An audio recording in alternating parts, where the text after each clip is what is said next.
Reforestation offsets carbon. Africa is the most vulnerable continent to climate change.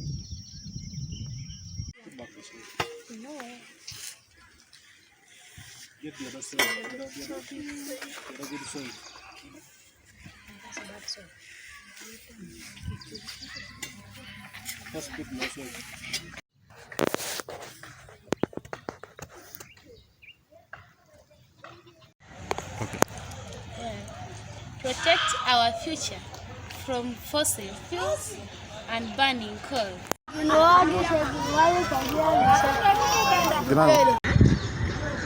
Plastic poses threats in our health and in our environment.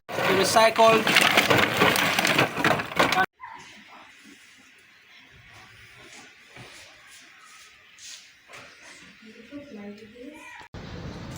As a girl, we need access to water, sanitation and hygiene.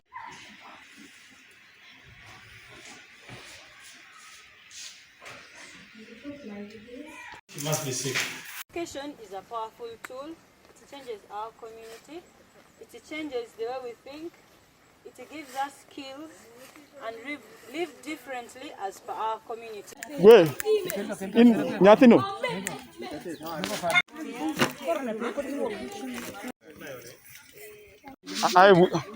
We might turn on Catherine. Dog win.